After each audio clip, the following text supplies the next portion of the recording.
Hi guys, Paul Pluta on the Paul Pluta channel. Today guys, I am doing paid review. This is paid review 20MH9. And this is for Chris. And before we do the review, let's do a wristwatch check. What am I wearing? Patek Philippe Grand Classic 5196 37mm manual wine Calatrava. This is in yellow gold. And I just adore it. And the thing I like most is I got a Aaron bespoke strap in blue, which just with the yellow gold just pops. It's kind of like the rich man's gold sub. You know, the gold with the blue. This is sort of a little bit discreet, but just wow. Guys, let's read this paid review here. This is for Chris. Hi Arch, I have narrowed down my decision for my first Rolex and have need to decide between the Rolex Explorer 2 16570 black and the Rolex Explorer 1 114270. Okie dokie. That's basically the pre 42mm.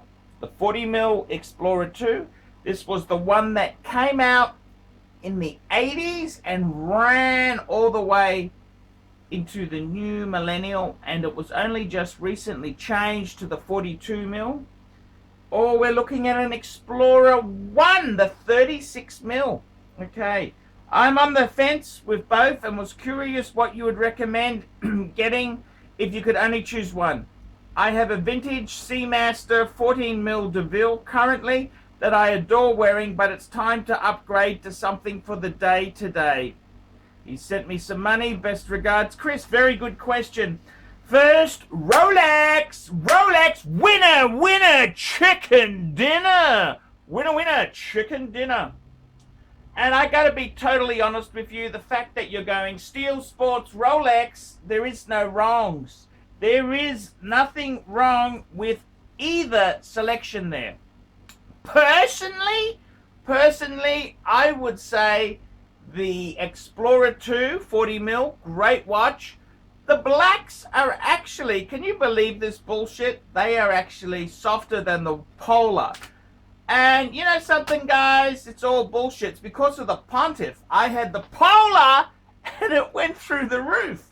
Now, I gotta be totally honest with you. I only like the Polar because I got it at a cheaper price than the black. I actually love the black as well. The black is very cool. So I think people who gotta have the Polar, they're just wankers, because I enjoyed the Polar because it was cheaper. I would have actually preferred a black one, to be totally honest. But now that they're reverse, look, they're both cool. Then we talk about Explorer 1s. My only concern with the 36mm, it may be a little bit small. Now, okay, it's not the end of the world, and you know, I got to be honest with you. There's many YouTubers there, Bark and Jack, and some other rodents. They kind of love the Explorer 1, but I got to be totally honest with you. Traditionally, the smaller size pieces have fared badly.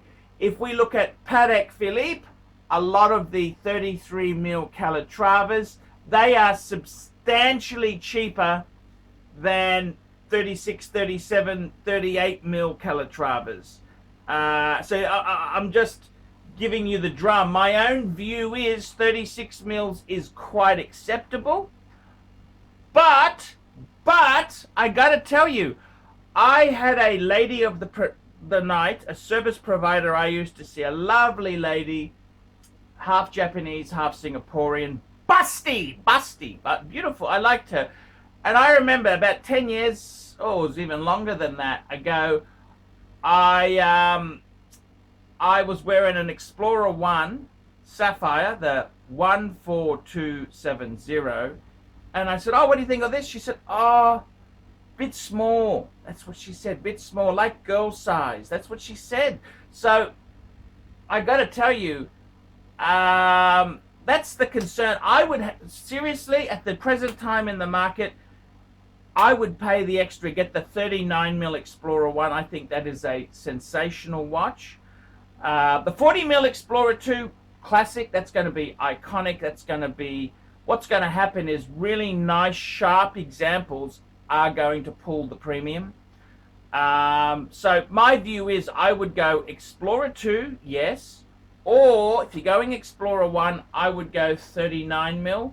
Which would I choose? Which would I choose? Now, I got to tell you, there's pros and cons. The Explorer 2, of course, has a date function, has a second time zone. It's a complicated Rolex.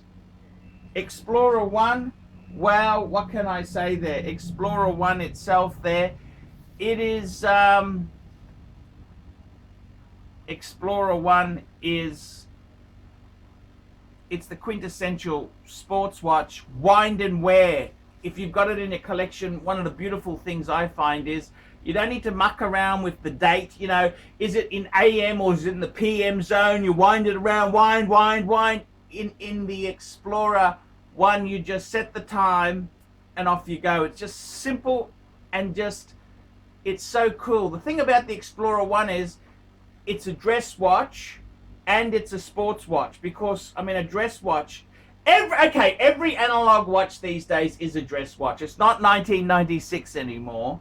But the thing is, it's quintessential class. It's the original sports watch. The Submariner was based on this simple layout, simple design. It's really the quintessential. It's a highly accurate, simple watch, which is, how could you go wrong with that? Honestly, I don't think you could go wrong with that. So my own advice is, go for it. I would say, look, Explorer 2 or Explorer 1. Personally, they're both very good. What would I go for myself? If it was me, your first Rolex, considering the times we're in with this coronavirus and that, I'd go Explorer 2. I reckon it's handy to have the second time zone, the date function.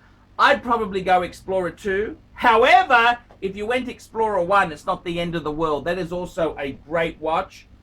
Any Steel Sports Rolex is blue chip buying. And I've always been a bit of a fan of the underdogs. I mean, the Submariner, no date, yeah, big premium. The GMT, big premium. I like the side, the little bit of underdog. And my first Rolex was an Explorer 1. I had a 1016, which I foolishly sold. So my advice is, buy something, keep it forever, for the rest of your horological journey. But either one isn't bad, is it? Either way isn't bad. There's a cleanness to the lines in the Explorer 1 itself. They're black or white dial, man. I've seen people fuss about this for ages. I just say, which one can give me a better deal on? That's it. Which one's in better condition? Which one has box and papers? You know, that's more important than the stupid dial variation. People get too serious, man. You know, the funny thing is, cool people, you know, they don't fuss about it. Which one do they wear? They just wear, oh, okay, yep. You know, it's like Steve McQueen. He was just given a Monaco, and that's it. The reality was, that's the one they had spares of. They had 3 of them.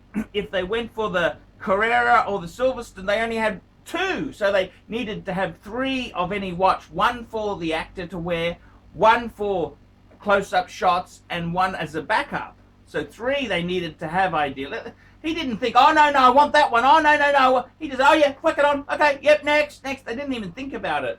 So many uncool people analyze this forever, and they think, I can understand your first Rolex, you want to make sure you make the right choice, because they're expensive, but there is no bad choice. Look, I hope whatever you buy, you enjoy, love, cherish. A good quality wristwatch, it's a nice thing to have. It really, I think it sets the man apart. So enjoy, guys. This has been a paid review for Chris.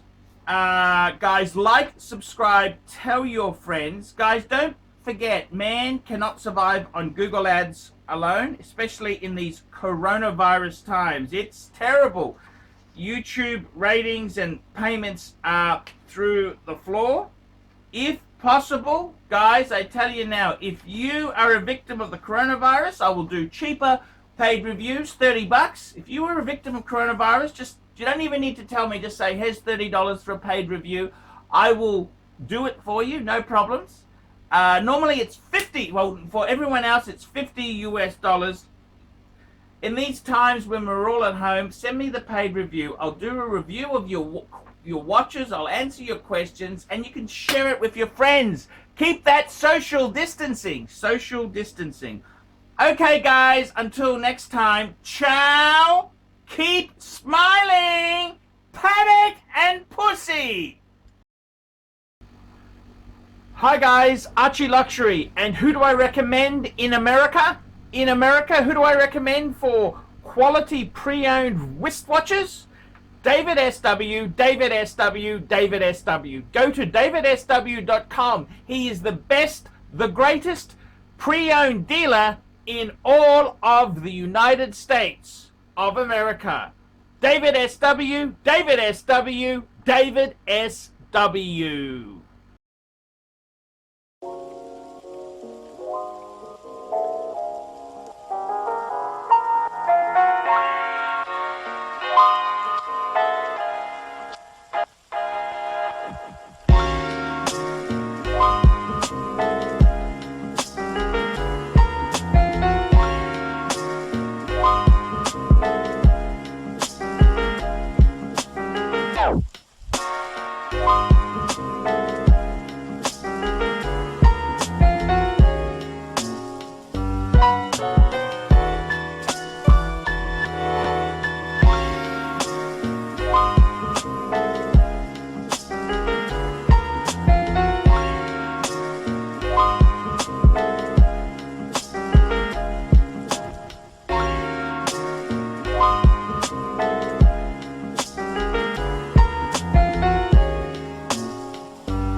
Boys and girls, ladies and gentlemen, once again, Mark Goldberg for ArchieLuxury AC3, the Pontiff, Satan Deville. I want to sincerely thank you for having sat through this video because I know it was awful, but you know what? You do it for the greater good of humanity. Thank you so much. Now, a couple of quick pieces of homework. Now that you've watched this video, I would like you to hit thumbs up. If you must, hit thumbs down, but if you'd hit thumbs up, I would especially appreciate it. Go ahead and leave a really nasty comment and tell him how awful this content was, but most importantly of all, the entire reason that I am linking up with ArchieLuxury in the first place. I am a published author. Let Dogs Be Dogs, available at bookstores, Amazon, and electronically somewhere near you. Remember, ArchieLuxury, he's not just a figment of your imagination.